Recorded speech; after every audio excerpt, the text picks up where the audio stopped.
Salut à tous, aujourd'hui, vidéo un petit peu spéciale puisque je vais tâcher de répondre à une des questions que vous me posez constamment. Depuis le temps que je suis ici sur jeuxvideo.com avec l'histoire du jeu vidéo et à présent rétro découverte, vous commencez à me connaître. Oui, je suis un véritable passionné de ce que l'on appelle en France le rétro gaming. C'est que cette activité me procure divers plaisirs. Déjà, celui de la découverte. J'ai parfois la sensation d'être un véritable archéologue à dépoussiérer des titres révélant d'étonnantes qualités sur des machines aujourd'hui oubliées comme l'Amstrad CPC ou le ZX Spectrum par exemple. Il y a aussi une large part d'admiration pour ces pionniers du jeu vidéo qui avaient alors à imaginer les premières mécaniques de game design ou de level design et qui ont, de par leur jeu, contribué à l'élaboration du langage de ce média. Et puis beaucoup plus simplement, ce pourquoi ont été développés ces titres, le plaisir de jeu, de participer à de grandes aventures, de relever les challenges qui me sont proposés et de se perdre dans des univers composés de tout un tas de pixels. Et comme le thème de ma chronique est le rétro gaming, je ne parle que de ça, et beaucoup d'entre vous s'interrogent, est-ce que je joue à des jeux récents, et est-ce que j'y prends autant de plaisir? La réponse est bien évidemment non. En toute objectivité, la grande période des jeux vidéo est passée, et malheureusement aujourd'hui, ils se ressemblent tous plus ou moins. C'est pourquoi je clame, et fièrement, le jeu vidéo, c'était mieux avant. Cette phrase-là, vous pouvez pas vous imaginer le nombre de fois que je l'ai retrouvée dans vos commentaires. Il semble bien que c'est ce que pense une certaine partie d'entre vous. Et je vous cache pas que j'ai du mal à le comprendre. Je veux bien admettre, surtout, j'en suis le premier, qu'on éprouve à la vue des titres de notre enfance de la nostalgie et qu'une certaine période du jeu vidéo ravive en nous tout un tas de souvenirs agréables. Mais tout de même, laissez-moi vous mettre face à certains jeux, vous allez voir si c'était mieux avant pour trouver des pépites. Je m'en tape à longueur de journée, moi, des jeux rétro, et la plupart d'entre eux représentent un véritable calvaire. La frustration prend trop souvent le pas sur le plaisir de jeu, et faut voir... Excuse-moi, je peux savoir ce que tu fais? J'enregistre la voix off. Non mais, tu t'es écouté? Tu craches sur notre travail, là? Pas du tout, je respecte le rétro gaming, tu le sais. Je dis juste que c'est beaucoup... C'est 1000 fois mieux aujourd'hui. Absolument pas. C'est tout le contraire même. Ah oui, tiens, écoute un peu ça. Si le jeu vidéo est bien mieux aujourd'hui, c'est de par la maturité qu'a acquis le média. Encore une fois, jouer aux anciens jeux pour rapidement constater que la difficulté est souvent mal gérée, les défauts de collision sont légion, les univers enfantins se comptent à foison puisque les grands éditeurs, comme Sega et Nintendo pour ne citer que, adressaient leurs campagnes publicitaires et a fortiori leurs titres à un jeune public. Globalement, les techniques de développement, les playtests, sont bien plus poussés aujourd'hui, les thèmes et les intrigues ont acquis une réelle maturité. J'ai beau m'intéresser à l'histoire du jeu vidéo, force est de constater que c'est bien mieux aujourd'hui. Tu vas décevoir tout le monde. Qui ça, tout le monde? Ceux qui te regardent, ils vont voir que t'es qu'un imposteur. Tu fais une chronique sur les vieux jeux vidéo, mais tu les aimes pas en fait. C'est pas du tout ce que j'ai dit. Ça va, on a bien compris ton point de vue. Tu vas t'en prendre plein la gueule dans les commentaires et tu l'auras cherché.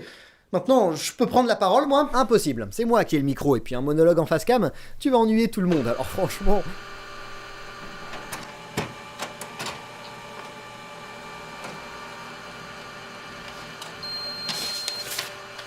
Tu peux lire, s'il te plaît? Ok... Alors, les jeux vidéo c'était bien mieux avant. Vous voulez savoir pourquoi? Eh bien jouez aux jeux d'aujourd'hui. Assassin's Creed, Watch Dogs, The Witcher, Final Fantasy XV. On n'a jamais été autant pris par la main. On a l'impression que le mot d'ordre, c'est surtout ne demander aucun effort au joueur. On lui indique sa mission, on lui montre le chemin à suivre sur une carte. Une fois arrivé à destination, on lui explique bien clairement ce qu'il doit faire. C'est à se demander à quel moment on joue. Avant le jeu vidéo, vous étiez livré en pleine cambrousse et vous vous débrouillez par vous-même. Sur certains jeux, il était nécessaire de dessiner ses propres cartes à la main pour s'y retrouver.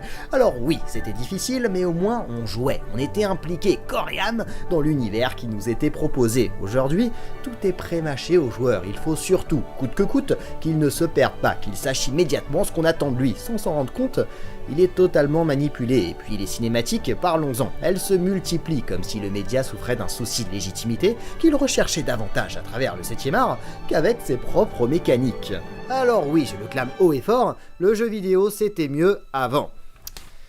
Je l'ai bien fait? Merci d'avoir mis le ton. Je t'en prie. À présent, si tu le veux bien, on fera nos vidéos chacun de notre côté. Tout à fait d'accord. De toute façon, j'en avais ras la casquette des jeux de l'âge de pierre. C'est ça. Bah va t'amuser avec tes jeux aseptisés qui racontent rien du tout. Et toi, apprête-toi à mourir 1000 fois avant de finir un jeu. T'arraches pas trop les cheveux. Bon courage, hein.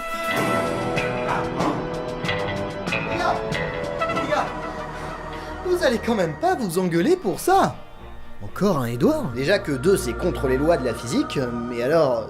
3. Écoutez, c'est super important ce que j'ai à vous dire. Tu veux nous dire quoi? Voilà, vous êtes tous les deux... Bah allez, dis-nous. Très très con. C'est pas sympa ça. Mais c'est la vérité. Vous aimez le jeu vidéo. Celui d'aujourd'hui. Celui d'hier. Oui. Voilà. Sérieusement les gars, quand on aime le jeu vidéo, on l'aime dans son ensemble.